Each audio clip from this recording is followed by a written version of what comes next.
Hola, ¿Qué ¿cómo tal? están? Tardes. ¿El que Sí. dice?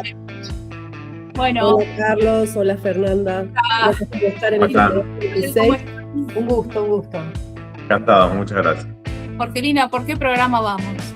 26. Como el año.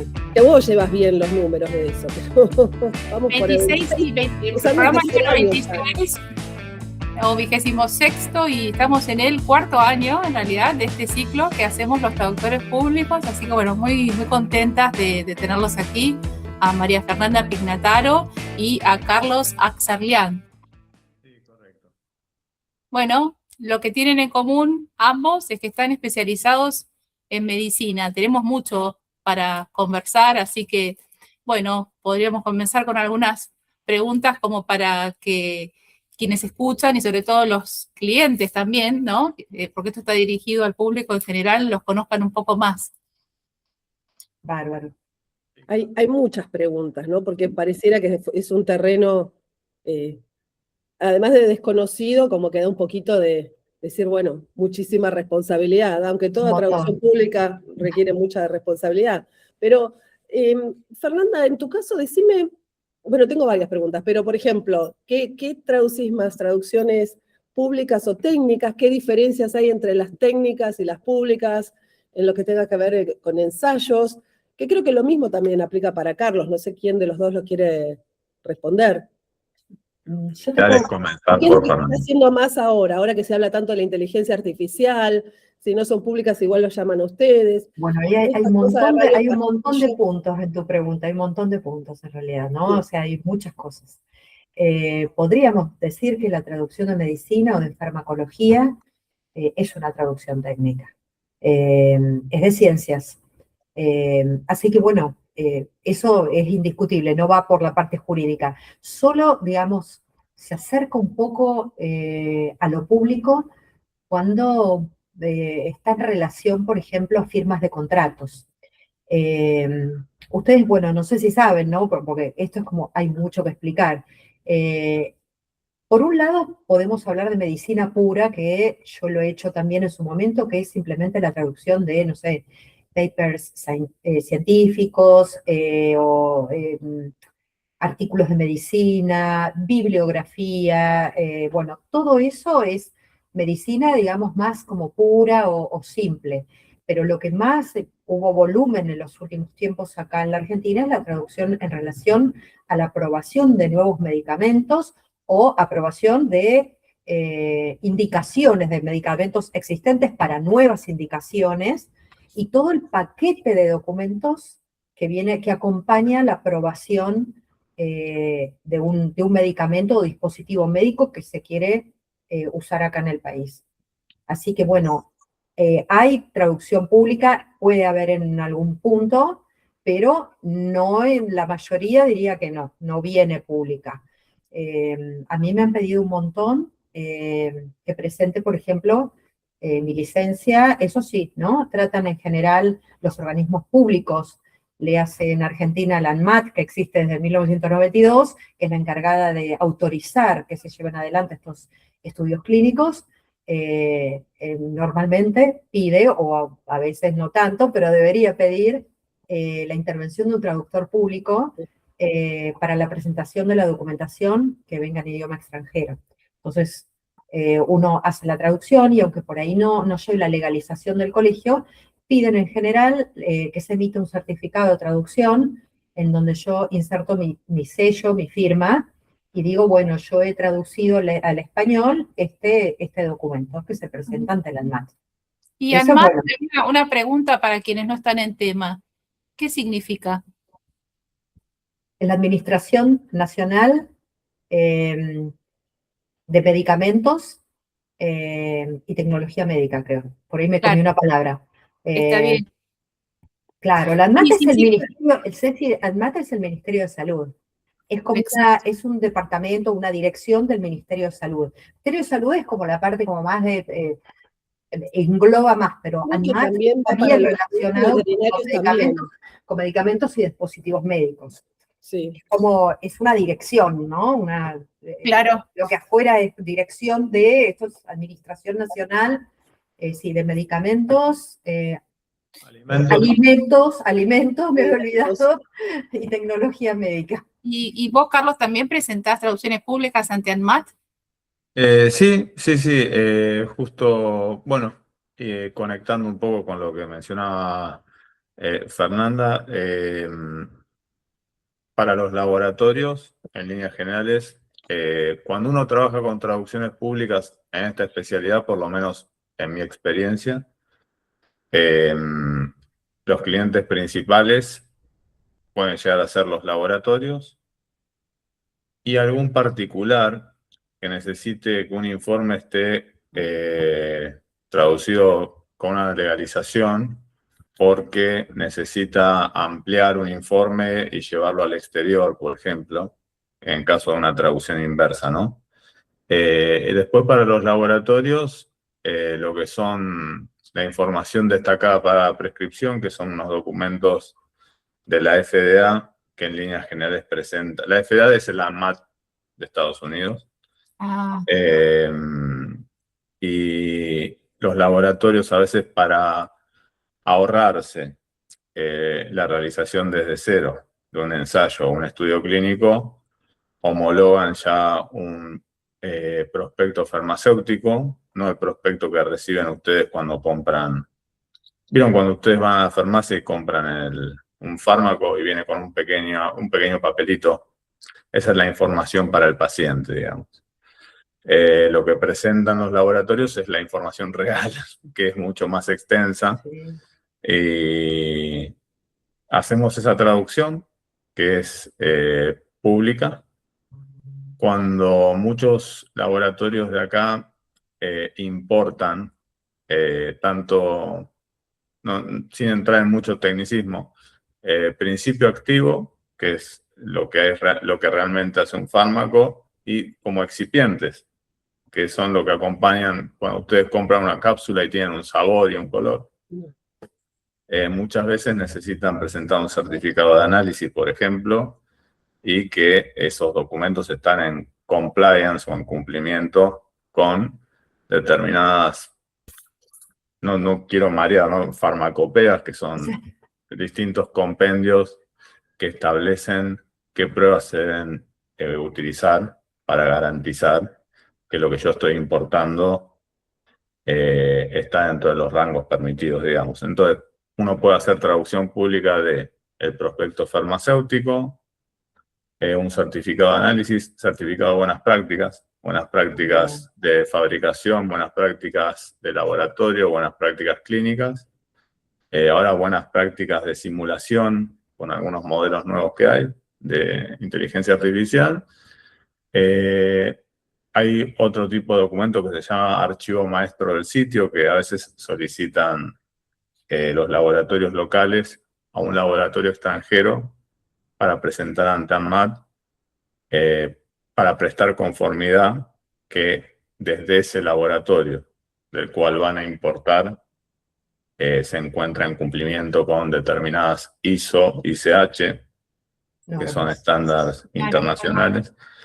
Y, o sea, a nivel local, mayormente para laboratorios y muy ocasionalmente algún informe de una anatomía patológica, que son unos estudios de laboratorio muy específicos, que por ahí en Argentina tenemos muy buena calidad médica, pero no insumos, y a veces se necesita ampliar ciertos estudios o biopsias, y en Estados Unidos sí tienen reactivos para ese tipo de estudio, y a veces es necesario que esa muestra salga con la traducción acompañando, y eso va legalizado también.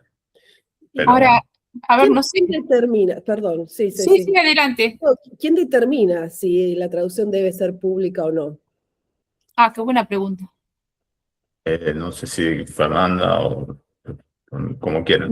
La verdad que no lo tengo muy claro, porque a veces pueden solicitarlo y a veces no. Estrictamente, en realidad, si pensamos en la ley del traductor público, principalmente lo que debería ir legalizado es todo lo que viene hacia el Ministerio de Salud o la ANMAT, que es digamos, el organismo público que por ley debería recibir la traducción traducida y legalizada, ¿no es cierto? Pero a veces en medicina hay como algunas variantes. Ya te digo, muchas veces en los protocolos, que estrictamente uno pensaría que deberían venir legalizados, no van legalizados porque además son como si fueran, parecen libros, tienen 200 hojas, 300 hojas, es como todo el estudio enorme de esa molécula, tal vez que venga desde su primer desarrollo, cuando es una molécula nueva para una determinada enfermedad. Entonces, son documentos sumamente extensos. Ahora, bueno, tenemos la firma digital, todo se ha modernizado un montón, pero en el pasado yo directamente tipeaba todas estas Quiero recordar esos momentos. protocolos. Claro, imagínate estar tipeando, no sé, 200 hojas y llevarlo al Colegio de Traductores Públicos y testear las partes en blanco, cuando también venían tablas, no sé, gráficos estadísticos, o sea, era bastante impracticable la traducción pública con el formato público. Ahora, bueno, podría ser más práctico hacerlo ya con tanta digitalización, sería como más práctico. Pero en general, por ejemplo, el protocolo no.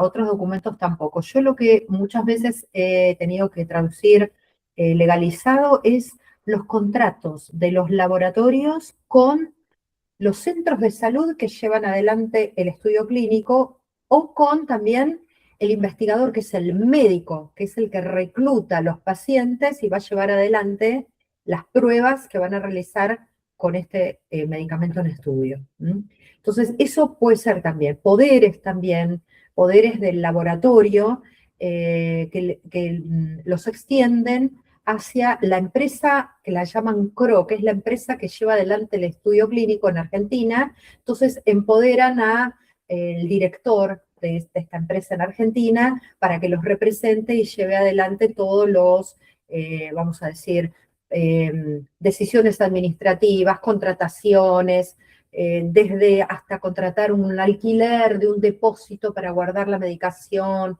o un dispositivo médico, porque ellos, en general, los laboratorios que llevan adelante todo esto están en el exterior. Estamos hablando de laboratorios importantísimos, de súper renombre, que ustedes se puedan imaginar todos.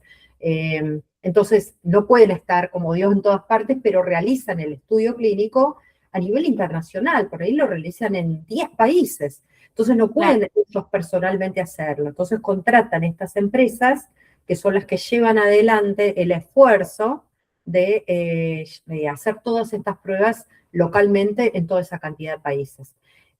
Implica una gran cantidad de esfuerzo, puestos de trabajo. Ustedes ya están viendo cómo desde esto sale al mundo entero, ¿no es cierto? Es como muchas partes involucradas, y en la punta de toda esa cadena, ¿quién tenemos? A los pacientes. Que ese es todo otro tema también de traducción, que es, como yo comentábamos en un minutito antes de empezar, es como otro mostrador. Tenemos toda la parte del laboratorio por un lado, ¿no es cierto? Quiere llevar al estudio clínico, y después tenemos, sí, tratemos de no olvidarnos, los pacientes que están enfermos del otro lado, y que hay que, bueno, eso es Por supuesto. cosas totalmente distintas. Y sin pacientes no hay estudio clínico. Claro que no. Y Fernanda, vos recién hablaste de poderes, contratos, esto me lleva al campo jurídico, y podríamos decir que el traductorado público de alguna manera te preparó para este desafío. Ahora, yo me pregunto, medicina, ¿cuándo y cómo es que se estudia en la carrera de grado? Y en ese sentido, ¿cómo es que ustedes llegaron a esto y tienen esta especialidad, según se ve, tan trabajada? Porque la carrera los preparó realmente. Muchos nos vinculamos de antes, ¿no? Creo que Carlos en un momento comentó que sí. Yo empecé a estudiar, no fue mi primera carrera traductorado público, yo empecé a estudiar biología en ciencias exactas. A mí siempre me interesaron las ciencias. Hice una parte de la carrera de biología y después, bueno, me pasé. Me gustaba también, tenía muy buen nivel de inglés y me pasé. Qué interesante, mirá. En realidad, todo se me fue dando, porque yo además había estudiado un montón de Derecho, porque yo egresé del Carlos Pellegrini, y también teníamos un toco de Derecho ahí también, así que ahí es como que después como que me Soy docente resultó, del Carlos me Pellegrini. allanó, ¿eh? Soy docente del Carlos Pellegrini. Ah, mirá, bueno, mirá vos, bueno, yo en las épocas muy pasadas, así que bueno, y como que la carrera después como que la fui haciendo, me ayudó mucho la parte de Derecho, y la parte de Ciencia siempre tuve mucha vocación, y bueno, hay que estudiar, la parte de Ciencia hay que estudiar, hay que entenderlo, hay que meterse un montón. Cuando yo empecé con lo mío, esto no era lo que es ahora, que vos investigás todo online. Yo iba a la biblioteca, me Ay, compraba los ¿eso qué diccionarios es? de medicina. ¿Biblioteca? Ah, mira. No, y Eso lo sí, vivimos, nos hemos recibido en totalmente. esas Esto, épocas, el sin mundo digital internet. era el mundo analógico, era prácticamente, Horrible. o sea, cuando yo empiezo con la computadora, además, no era lo que investigás vos ahora, la No, computadora era un simple procesador de texto, no tal estaba cual, la información disponible que está ahora. no. Por eso Eh, andábamos con los glosarios. totalmente, totalmente. Así que bueno, era otro planeta, pero la ciencia siempre me acompañó a mí. Eh, Mirá, qué lindo desarrollo. ¿Y vos, Carlos, la Bueno, autoridad sí. pública te preparó para la medicina? Bueno, en la carrera existen unos pequeños vestigios, ¿no? De traducción técnica, pero que no siempre tocan específicamente lo que es traducción médica, ¿no? Creo que traducción técnica 1, 2, 3, y tratan de pasearnos en líneas generales para que tengamos un poquito de todo. Justo, bueno, coincidió, les comentaba antes que para pagar mis estudios yo trabajé en una clínica y bueno, ahí recibí formación informal como formal, desde capacitaciones, desde cómo armar un equipo de ventilación mecánica, que no tiene absolutamente nada que ver con la carrera en sí, cómo vivir experiencias de primera mano, tanto buenas como no tan buenas, y quizá de alguna u otra manera eso se va permeabilizando, ¿no? Inconscientemente, si se quiere. Cuando uno se encuentra tanto tiempo en un mismo ámbito, Seguro. quizá o uno lo repele como mecanismo de defensa, o de alguna u otra manera lo abraza, para ponerlo entre comillas, y le saca la parte buena que es el conocimiento, ¿no? Y cierta curiosidad, pues si no tenés curiosidad tampoco me parece que ahí... Entonces por ahí ver un procedimiento y decir, ¿y esto qué es, no? Y siempre la gente te explica, ¿no? No es que tiene mala predisposición. Lo raro es que uno pregunte, digamos. Entonces, bueno, quizás con toda esa formación eh, y después un poco de gestión más administrativa en salud, Seguro. más vinculada por ahí a coordinar un vuelo sanitario, que o sea, son cosas que no hay una carrera de coordinador de vuelos sanitarios, pero a veces son cosas que a uno le surge en el paño, ¿no? Durante la marcha y uno va incorporando más conocimiento por ahí específico. Ya a veces digo, hay algunas collocations de lo que es la terminología médica que por ahí hay personas que les cuesta bastante y hay otras, por ahí es más fácil consultarlo con alguien de enfermería, digamos, en vez de con un glosario.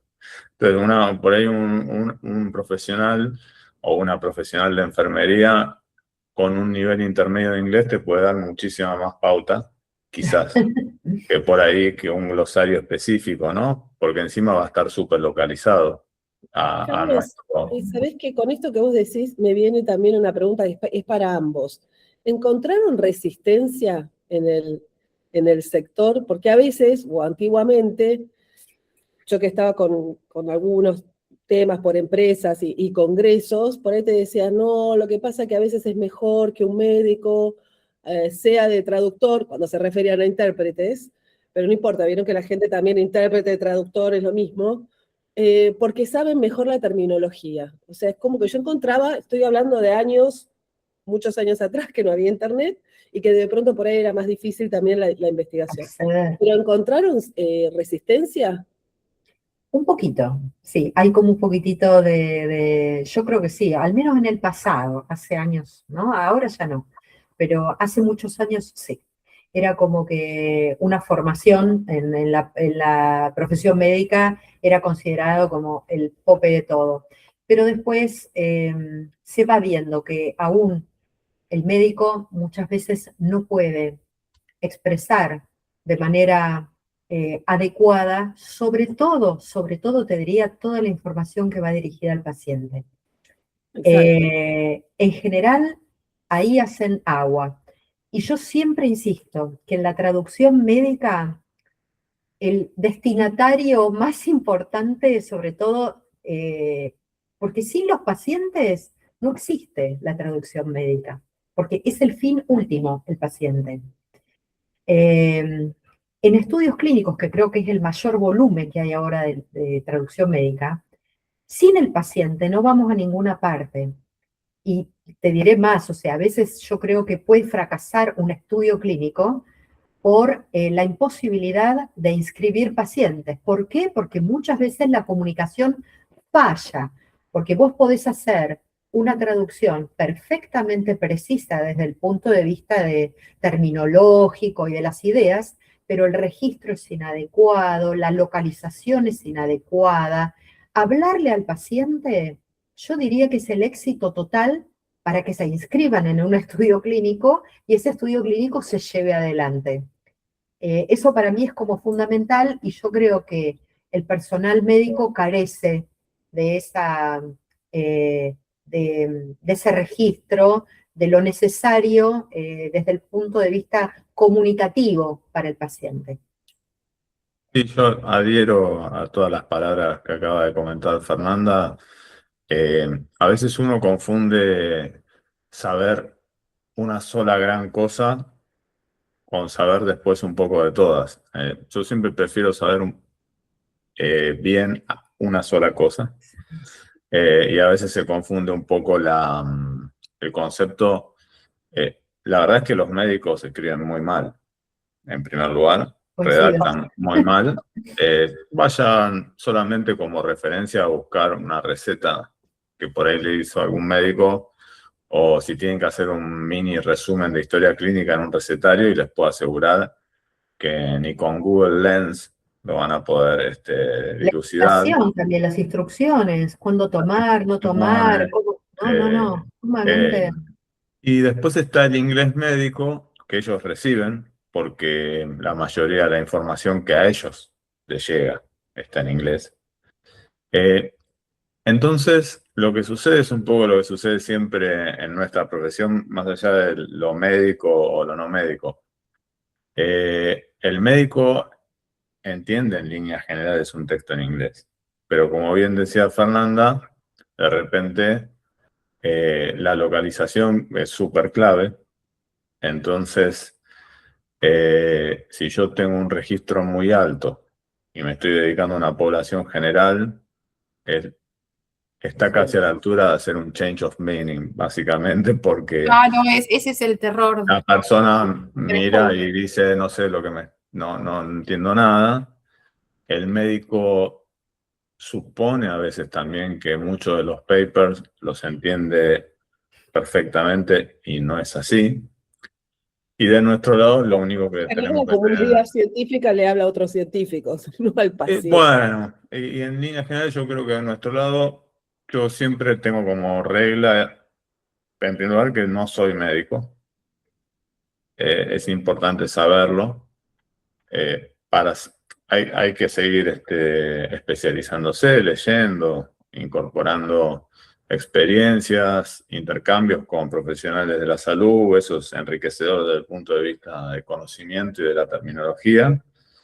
Pero bueno, volviendo a lo que decía Fernanda, es clave también el tema del paciente, porque si falla el reclutamiento de pacientes, todo queda en papel, ¿no? Porque no hay Exacto. investigación clínica. No, si no hay pacientes. Y bueno, y como bien decía ella también, es lo que más últimamente, o sea, todos los ciclos, o por lo menos los tipos de trabajo, en mi caso en particular, giran alrededor de la investigación clínica y de manuales para el usuario, quizá de productos médicos o de dispositivos médicos. Y bueno, localización. Los cuestionarios también. Podríamos hablar de los Sí, cuestionarios y, y buen del tema. proceso, el proceso de aprobación del texto.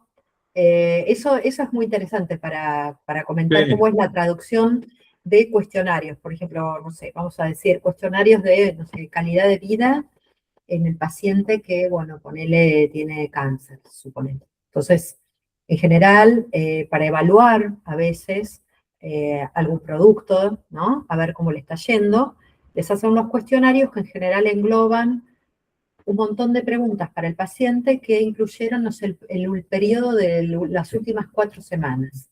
Cómo fue su calidad de vida.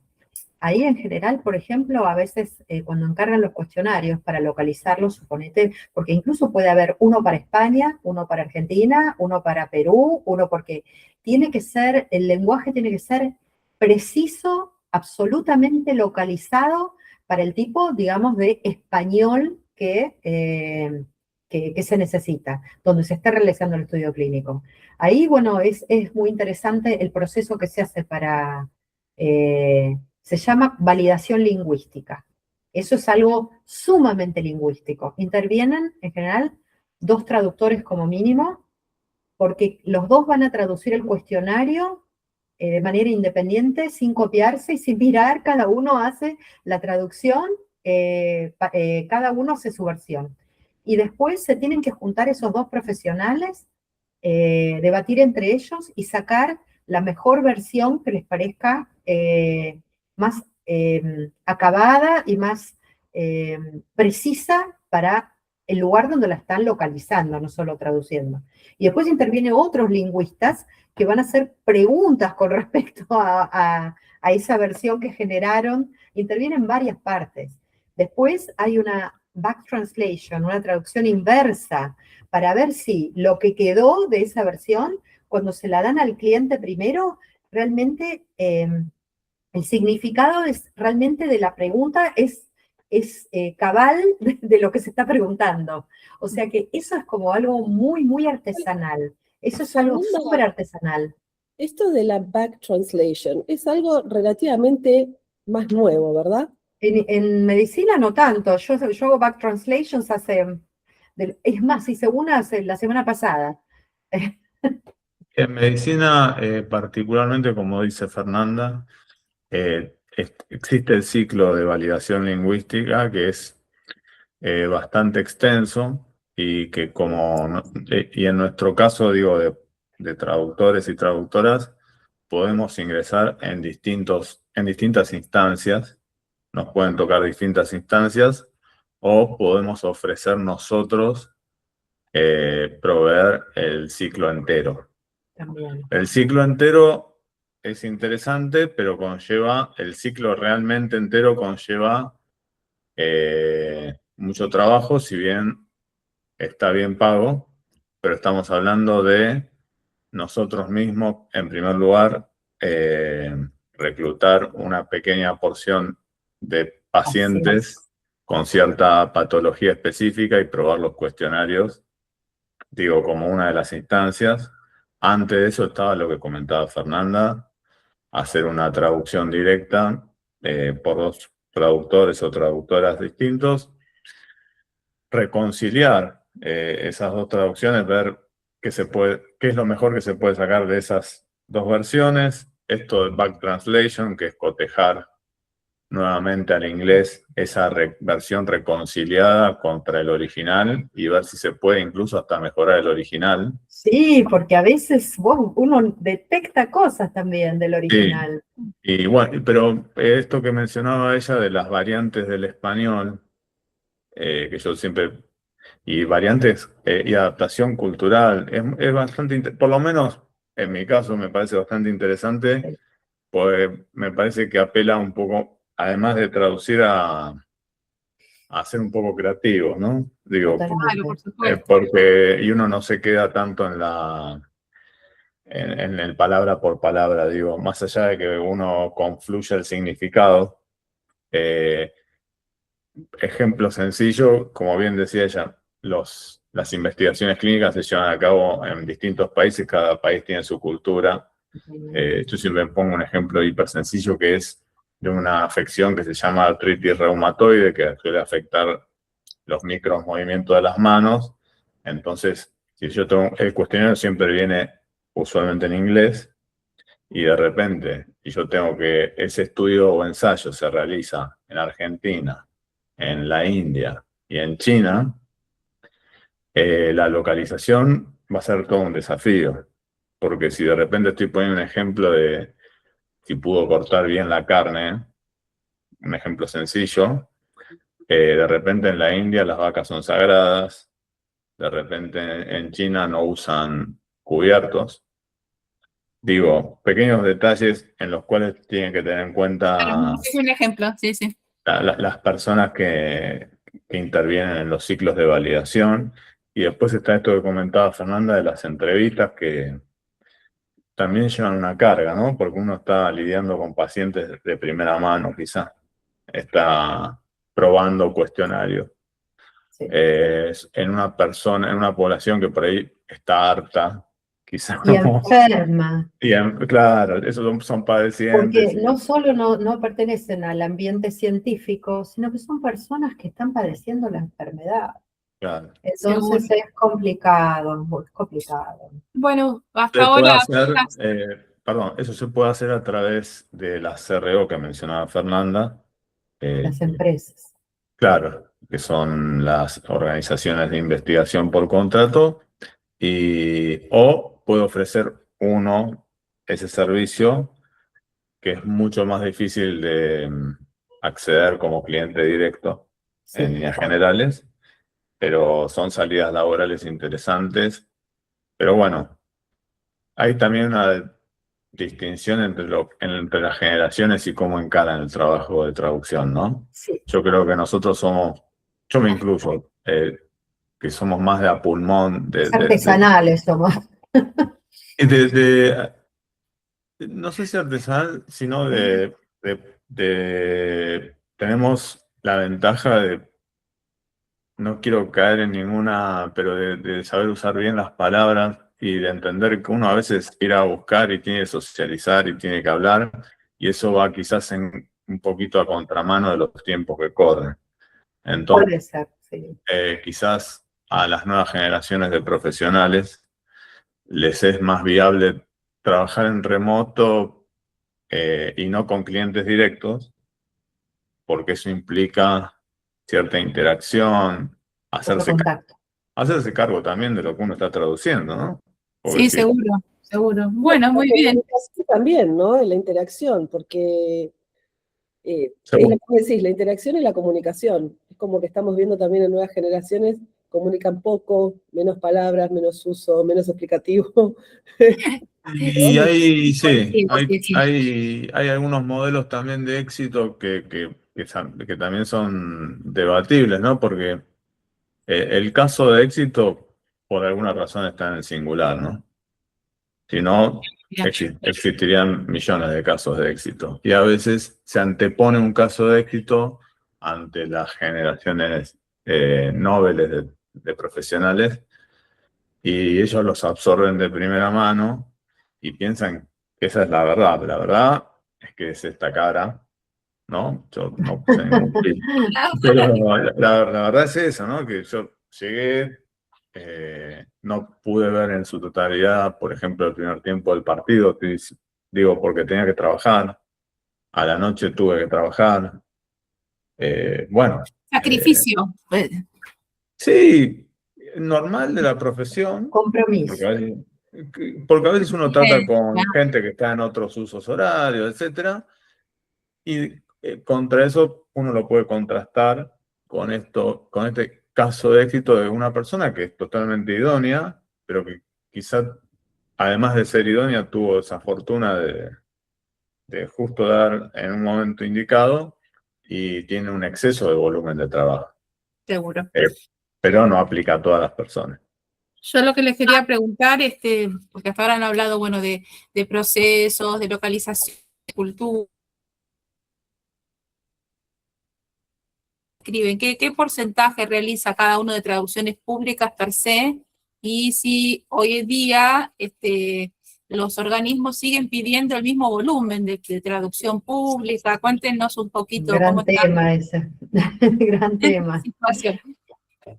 Yo diría que en esta especialización, digamos, en esta área, en este nicho, no sé cómo llamarlo, de la traducción médica, hay poca traducción pública. En general es escasa o mínima.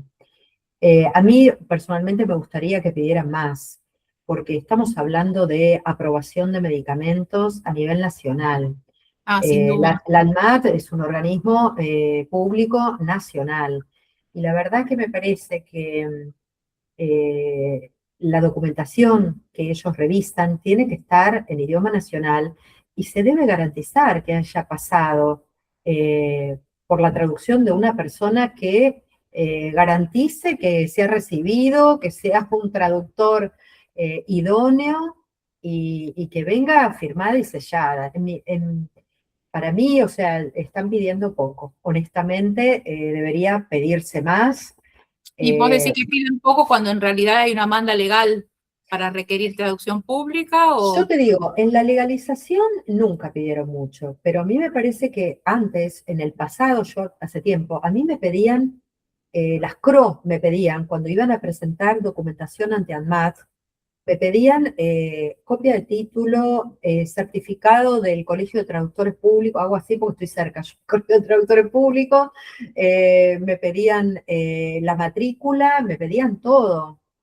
Y yo cada documento que hacía tenía que al menos firmar un certificado que mencionara el documento y firmarlo y sellarlo. Entonces, medianamente había como un requerimiento. Eso lo estoy notando en merma.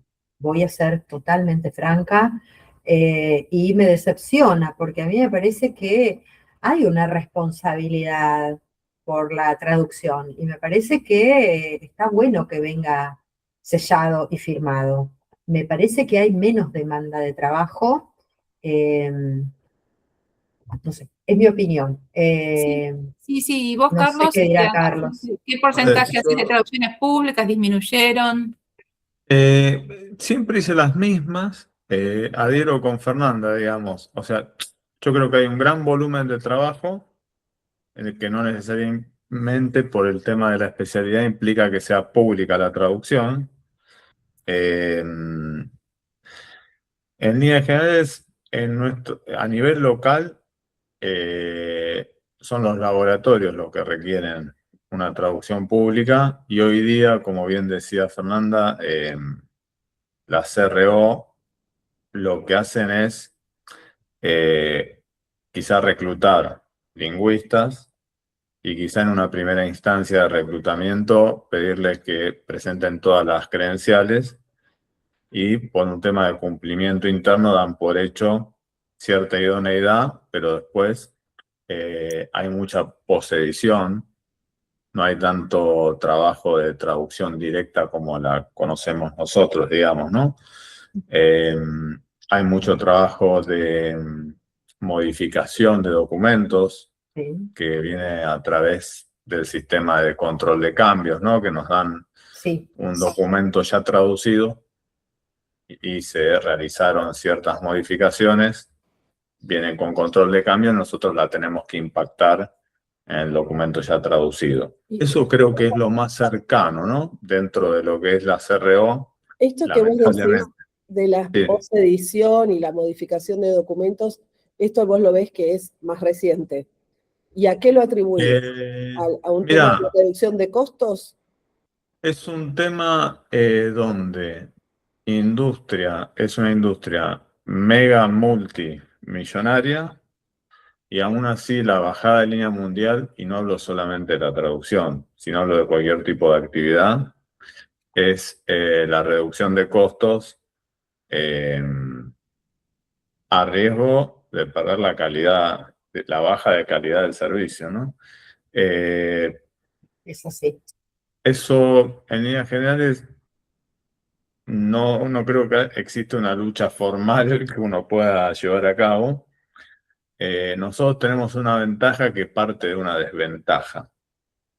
Por lo menos así lo veo yo, que es, si uno traduce para afuera, puede fijar honorarios en moneda extranjera que para el extranjero no sean caros, pero que a nosotros nos cierre y se acerquen a los honorarios sugeridos por los colegios o las asociaciones. Entonces, quizá en ese sentido se nos paga bien porque afuera nadie lo agarraría localmente. Con la devaluación de nuestra moneda, lo que sucede es que de repente viene una CRO y me dice, te voy a pagar 0,10 centavos, estoy haciendo una suposición por arriba, ¿no? 0,10 centavos de dólares por palabra. Y si hacemos la conversión, hasta incluso creo que supera el mínimo sugerido por palabra del colegio. Yo no sé No si no sé, estamos como medio a la par hoy día.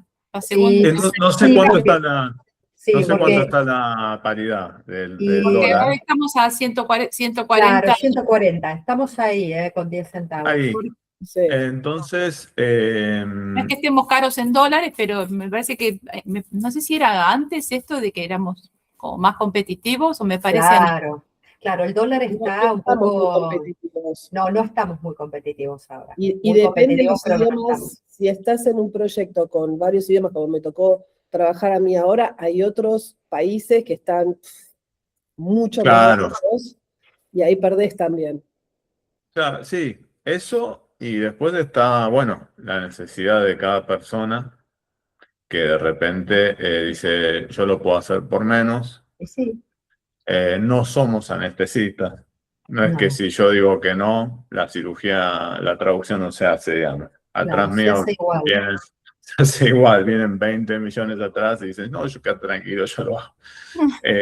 A veces uno se puede dar el lujo. Creo que es un tema de madurez y de preservarse a uno mismo, ¿no? Por lo menos eso es lo que yo trato de preservarme a mí y a la profesión en sí. No es sencillo a veces, pero bueno, contesto con altura, ¿no? Pero sin dejar de ubicar a veces algunas propuestas que rozan Ah, claro, me imagino. el disparate, ¿no? Sí, sí, inofensivos. Esto de necesito Todo todas las sentado. credenciales, necesito que tengas estudio de posgrado, necesito esto. Bueno, hablemos de honorarios y ahí se cae de todo, porque toda esa comunicación queda en vano, ¿no? Porque Te pago 2 es- centavos. eso es complejo. Hoy día en lo que es traducción médica, si no son clientes directos, a veces eh, esto va por cuenta mía exclusivamente, también creo que hay gigantes que se Sí, hicieron un nombre y cayeron un poco también en cómo, desde el trato y también desde los honorarios, ¿no? Como grandes agencias de traducción y grandes CRO sí, que no, que en su momento gozaban de gran prestigio, ¿no? sí. Y de repente a veces me toca trabajar con agencias boutique de Europa que las conocen los fundadores, los familiares y yo, por ejemplo, y que pagan muy bien. Y yo ya me pongo feliz cuando me preguntan cómo estás y tenemos un proyecto para vos, ¿qué te parece?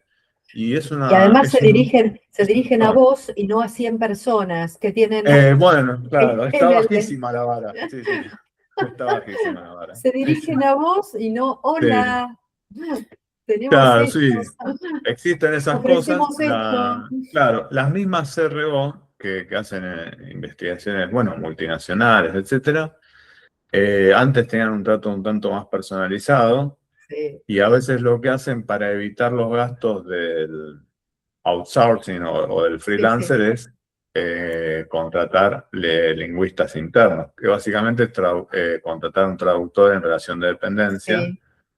que quizás, si uno se lo piensa, es como, va por mi cuenta nuevamente, medio como la antítesis de la profesión, ¿no? Sí, Pero sí, bueno, siempre Lo fue trataba de liberal, siempre Un fue horror. liberal. Para mí sí, es ser escriba. y entonces esa Escriba persona o por ahí esclavo. claro, hace el mismo volumen, pero siempre por el mismo precio. Se la somete a ciertos procesos de fidelización, entonces, donde existe un servicio de calidad y una contraprestación acorde, se cambia por una tasa de la empresa, o una remera, o una mención de empleado del mes, etcétera, etcétera. Y bueno, existen esas cuestiones y yo trato de fomentar con las personas que me contacto de tratar de evitar lo que es, le llaman in-house, ¿no? Claro. Pero Ujú, bueno, cada uno con sus necesidades, ¿no? No es tan seguro. sencillo. Y vos, Carlos, también tenés un perfil muy activo como docente, como capacitador en cursos de traducción para medicina Sí. para colegas. ¿Cómo fue que desarrollaste esta beta? Me interesó más tratar de a las personas que les gusta la especialidad, ¿no? La primera pregunta que yo les hago es si les interesa la especialidad, si no, que no las hagan. Yo prefiero que no hagan un curso que no, de algo que realmente no les va a gustar, porque se tratan temas sensibles. Entonces, de repente, te toca desde algún lugar. Hay gente que tiene familiares que pasaron por algún tipo de afección X y bueno, Ah, no es para todo el mundo. Eh, por el tema de las capacitaciones, me pareció interesante compartir lo que había transitado y tratar de darles una mano a las personas que quizás les interesaba la especialidad. Y por el tema de la docencia, un poco ver si se podía cambiar un poco el paradigma de algunas cuestiones vinculadas con la carrera y la docencia y con la carrera de traductorado en sí. Como para que Que incluya eso, decías, como para que incluya un poco más.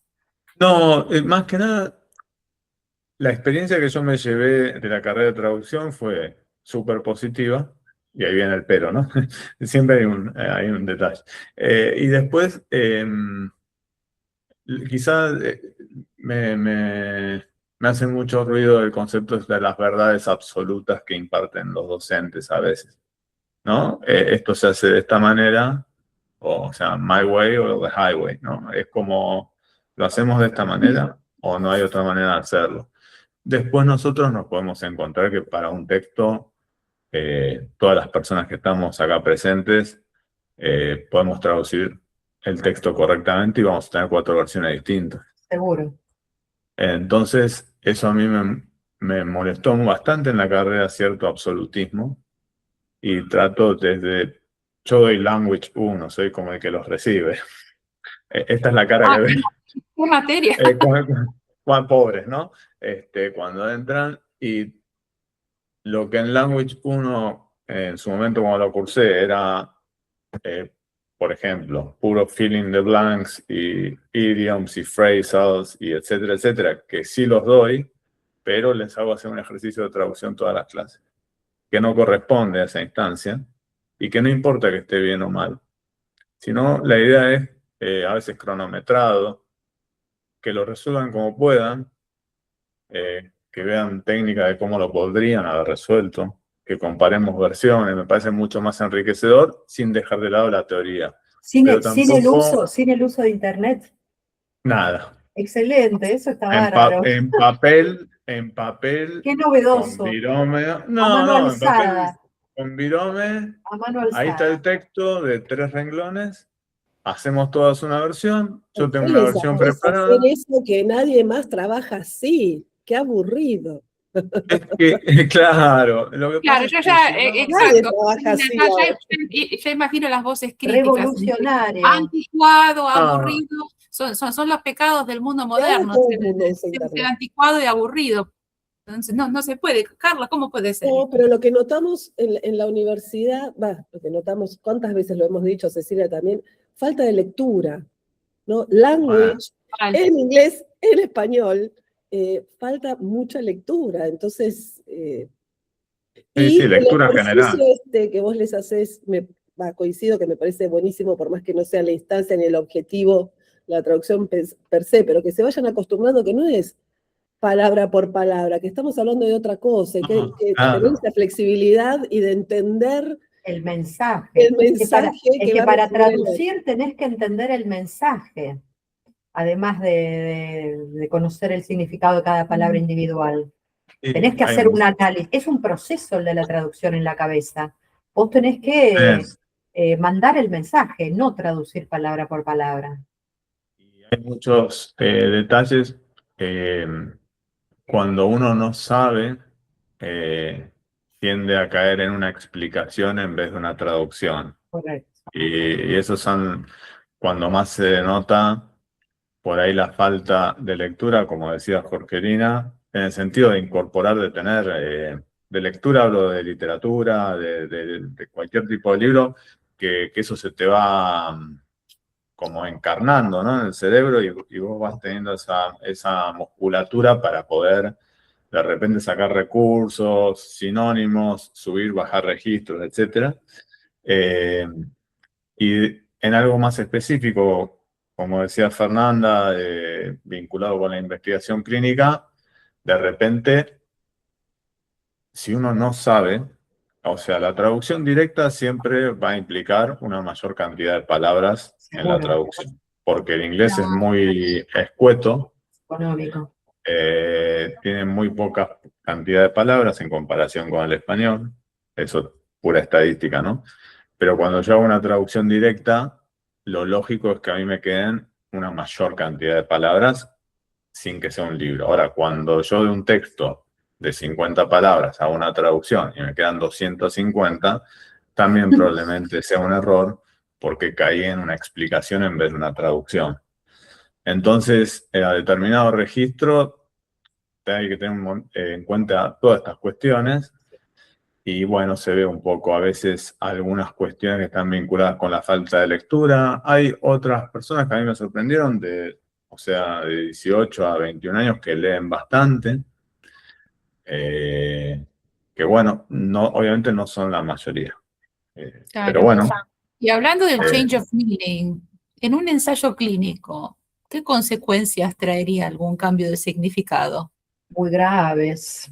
Puede ser graves para los pacientes y graves económicamente para el laboratorio, porque si hay que rehacer algo, es muy complicado. Si hay que volver a aprobar la documentación que se presenta al Ministerio de Salud, es un trastorno. Es una demora, para ellos demoras en días, es money, money, money, money, money, montón de dinero, trastornos, gritos y locura en la CRO, seguramente, a ver quién hizo esto, quién se equivocó esto, quién tradujo esto, de dónde salió esto.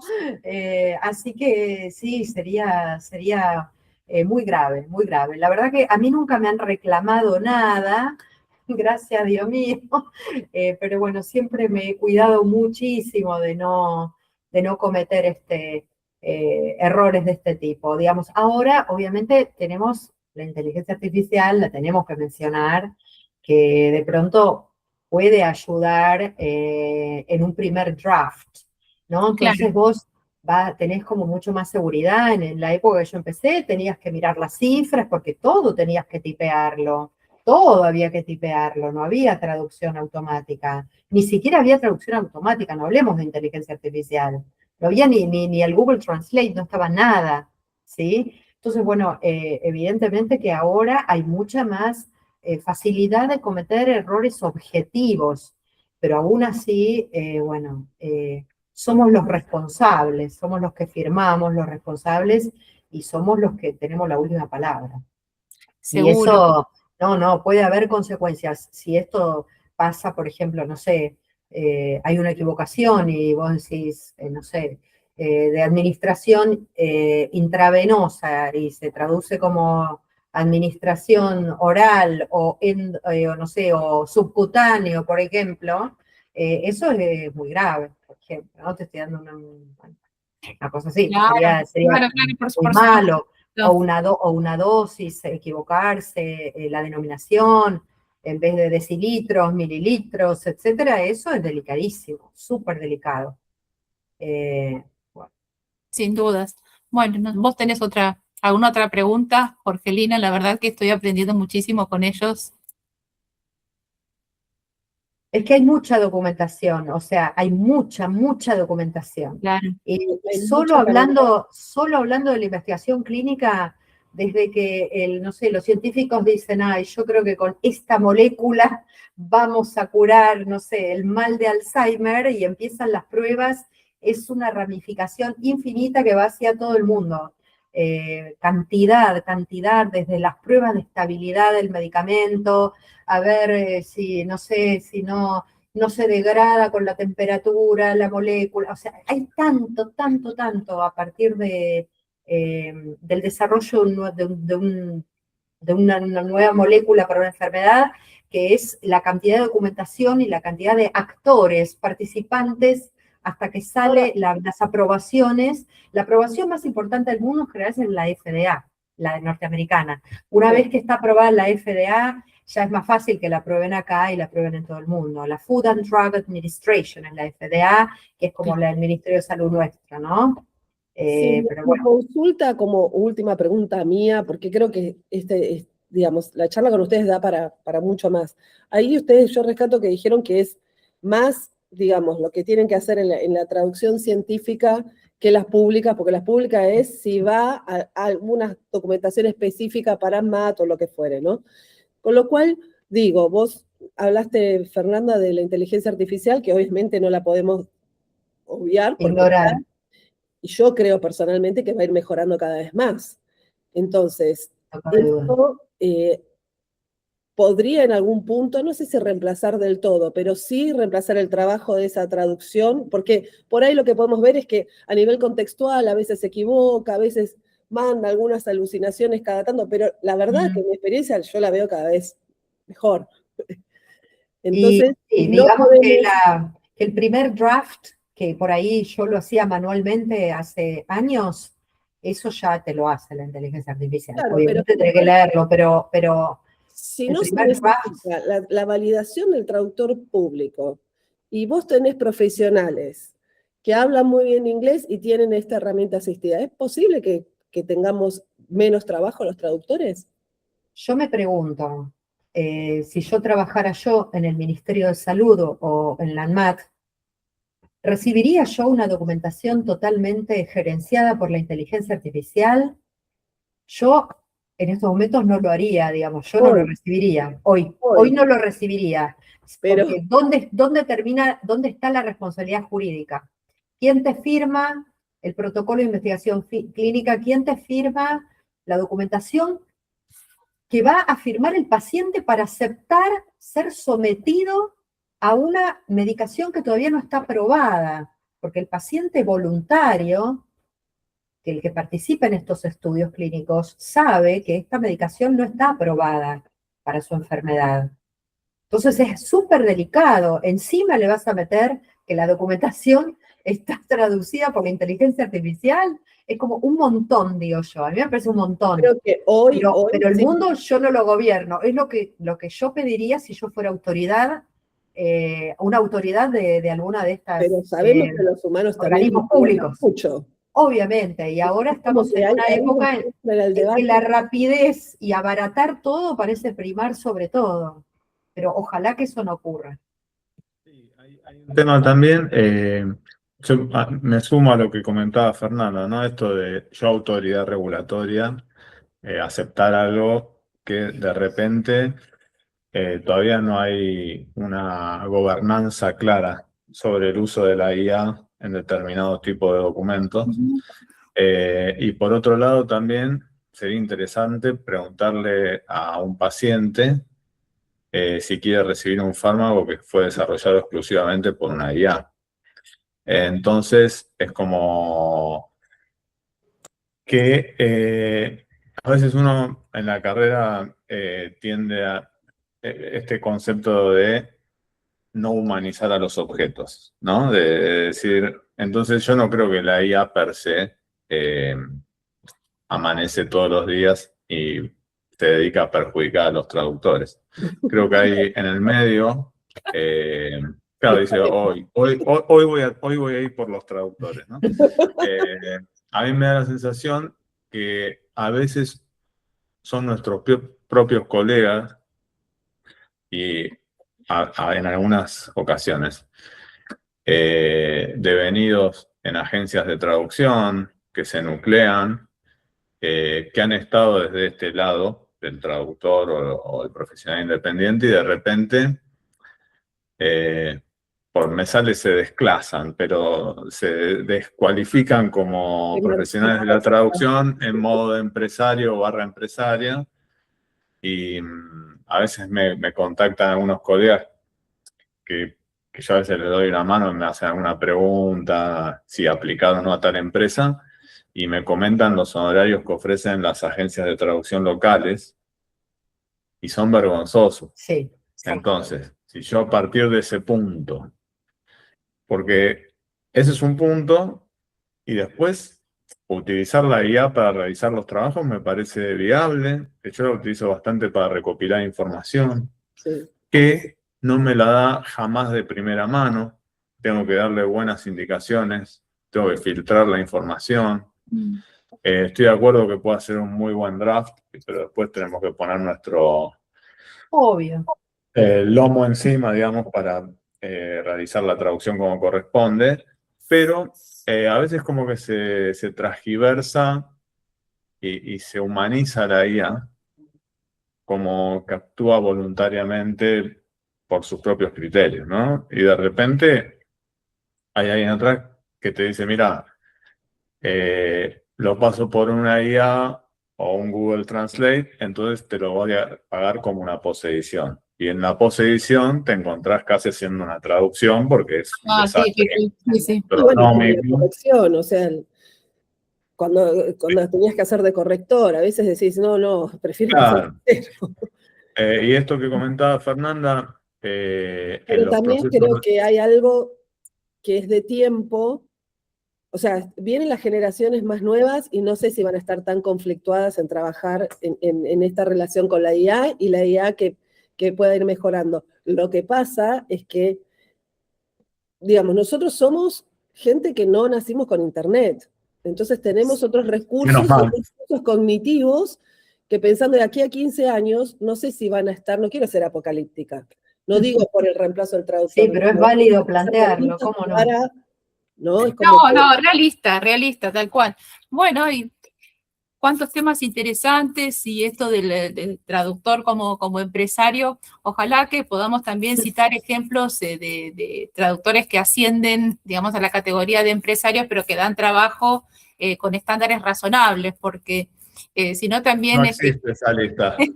que queda como, a ver, el mensaje a veces predominante es que ser empresario en el mundo de la traducción es algo de por sí malo o asociado a prácticas negativas, cuando en realidad no debería ser así. El tema es qué prácticas empresariales y qué ética que tienen para hacer los negocios, ¿verdad? Totalmente. Porque hoy día, ante la crisis que hay, si es alguien que da trabajo, es alguien que uno podría decir, es interesante tenerlo en cuenta, pero bueno, claro, hay que ver bajo qué condiciones y sobre todo, Carlos, con qué tarifas, ¿no? Según puedo extraer de lo que vos... Creo que podrían llegar a sorprenderse, pero abrir los ojos así, digamos, De lo que ofrecen, sí. yo les mostrara, pero bueno, existe eso. Existen las necesidades también de las personas, existen distintas realidades, para lo que quizás para nosotros es poco, en otras culturas y en otros países es muchísimo.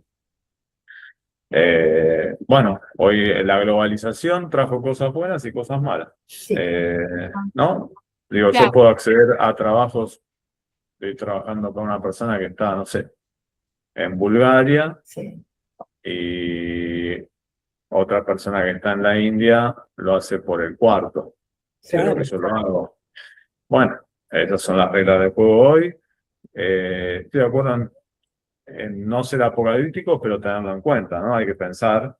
Y creo que en esa línea hay cierta ventaja en los que venimos de otras generaciones porque creo que tenemos más instrumentos para salir a flote, pero es una opinión Y si no, totalmente... digamos el Mundial de hoy, que si no era por la experiencia de Messi, Oh, la Bueno, experiencia vale. siempre va a surgir Lo la viejo analogía sirve, ¿no? futbolística. el empeño, empeñarse, no bajar los Bueno, brazos. No rendirse, sí, muy bien, Seguir No, adelante. y verla también, o sea, tal el cual. último gol que puso. no, No, y además el de Messi.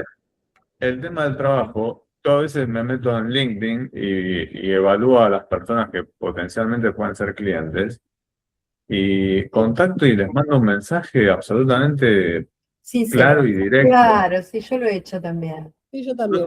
no estoy ni pidiendo un favor ni nada, le digo, hago esto, Hago esto por decirle. vos haces esto, considero que si vos querés llevar tu producto o si estás pensando, existe esta posibilidad, yo hago esto, ¿qué te parece?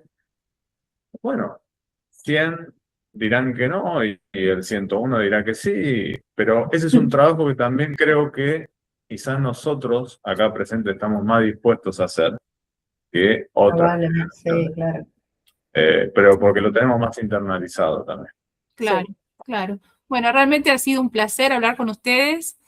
Creo que lo que ustedes aportan es útil para la comunidad de traductores públicos y, bueno, para los seguidores que tenemos, ¿no es cierto, Jorgelina? Que no necesariamente son traductores públicos, porque lo que tratamos de hacer con estos ciclos es reverdecer precisamente el rol del traductor público stricto sensu. Ya Se queden sea... después y Muy les interesante. bajaron los seguidores después de esto. Hoy los aburrimos. Para no volver a convocar. Carlos, los aburrimos a morir. El monocorde, ¿viste? ¿De qué hablan estos dos? Bueno, vamos a ver si les hacemos algún reel corto con subtítulos, si le ponemos Sí, algún... viste que algo muy largo, las nuevas generaciones no soportan. No, a mí ya me dijeron, nadie lee Son nada. adolescentes jóvenes. No se Claro, van a ver la claro. película completa. Es así. Bueno, realmente ha sido un gusto, han dejado un gusto. mensaje formidable y que da para muchísimas reflexiones. Sí, Gracias, Cecilia, gracias, Gracias. Jorgelina. gracias a Un placer, ustedes. Fernanda. A ustedes. Un placer a ustedes. Que estén muy bien. Un gusto, Carlos. Igualmente, Hasta suerte. pronto. Chau, chau. Chao.